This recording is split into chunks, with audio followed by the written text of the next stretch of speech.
ഓം ശ്രീം മഹാത്രിപുരസുന്ദരിയേ നമഃ. എല്ലാവർക്കും നമസ്കാരം. ഞാൻ വീണ്ടും നിങ്ങളുടെ മുന്നിൽ വന്നിരിക്കുകയാണ്. ഇപ്രാവശ്യം ഞാൻ കുറച്ച് ഭക്തിയൊക്കെ ആയിട്ടാണ് വന്നിരിക്കുന്നത് കേട്ടോ. അതുകൊണ്ട് തന്നെ എൻ്റെ ചാനലിൻ്റെ പേര് മാറ്റിയിട്ട് ഭക്തിസാന്ദ്രം എന്നാക്കിയിട്ടുണ്ട്. ഒരുവിധം എല്ലാവർക്കും ലളിതാ സഹസ്രനാമം ചൊല്ലാൻ അറിയാം. പക്ഷേ അധികമാർക്കും അതിൻ്റെ അർത്ഥം ശരിക്കും അറിയില്ല. അതുകൊണ്ട് ചിലപ്പോൾ നമ്മൾ സഹസ്രനാമം ചൊല്ലുമ്പോൾ നമ്മുടെ മനസ്സ് എവിടെയെങ്കിലുമൊക്കെ പോകും. കാരണം എന്താ? അതിൻ്റെ അർത്ഥം ശരിക്കും അറിയാത്തതുകൊണ്ടാണ്.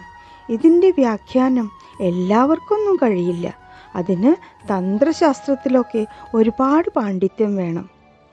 താഴ്മയോടുകൂടി ഞാൻ നിങ്ങളോട് പറയുകയാണ്, എനിക്ക് അങ്ങനെയുള്ള പാണ്ഡിത്യമൊന്നും ഇല്ല. വെറും വായിച്ചതും കേട്ടതുമായ ഒരു അറിവ് മാത്രമേ ഉള്ളൂ. ആ അറിവിൽ ഒരു സാമാന്യമായ അർത്ഥം പറയാൻ ഞാൻ ആഗ്രഹിക്കുന്നു.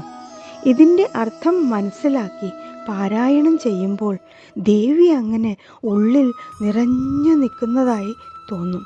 അങ്ങനെ ആ അമ്മയെ അനുഭവിക്കാൻ നമുക്ക് കഴിയും. ആ അനുഭൂതി നമുക്ക് ഉൾക്കൊള്ളാൻ കഴിയും.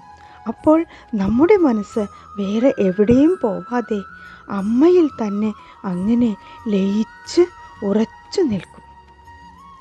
മഹാത്രിപുരസുന്ദരിയായ ശ്രീ ലളിതാ പരമേശ്വരിയുടെ മഹാത്മ്യത്തെയും രൂപത്തെയും ഭാവത്തെയും വർണ്ണിച്ചുകൊണ്ടുള്ള 1000 നാമങ്ങളാണ് അല്ലെങ്കിൽ സ്തോത്രങ്ങളാണ് ലളിതാ സഹസ്രനാമ സ്തോത്രം.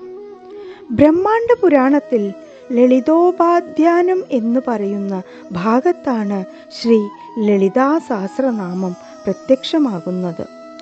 ഒരിക്കൽ ദേവി തൻ്റെ സിംഹാസനത്തിലിരുന്ന് മറ്റുള്ള എല്ലാ ദേവീദേവന്മാരെയും സാക്ഷി നിർത്തി വശിന്യാദി വാഗ്ദേവതകളോട് തൻ്റെ മഹാത്മ്യത്തെ ഉദ്ഘോഷിക്കുന്ന 1000 നാമങ്ങൾ രചിക്കണമെന്ന് പറഞ്ഞു.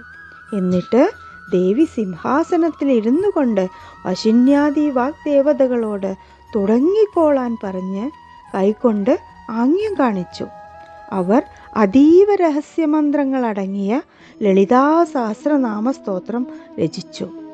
അതിനുശേഷം സന്തുഷ്ടയായ ദേവി ഇങ്ങനെ അരുളി ചെയ്തു: എൻ്റെ ഇച്ഛാനുസരണം ലോകമംഗളത്തിനായി രചിച്ച് എനിക്ക് ഏറ്റവും ഇഷ്ടമുള്ള ഈ സ്തോത്രം എൻ്റെ പ്രീതിക്കായി ചൊല്ലുന്നവർ എനിക്ക് ഏറ്റവും പ്രിയപ്പെട്ടവരായിരിക്കും.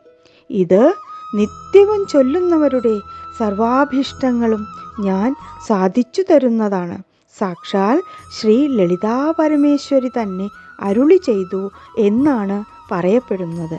അപ്പോൾ നമുക്ക് ലളിതാ സഹസ്രനാമ സ്തോത്രങ്ങളുടെ അർത്ഥം മനസ്സിലാക്കാം. എനിക്ക് പെട്ടെന്ന് ഇങ്ങനെ ഒരു തോന്നലുണ്ടായത് ദേവിയുടെ ഒരു നിർദ്ദേശമായിട്ട് കണ്ട് ഞാനിത് തുടങ്ങട്ടെ.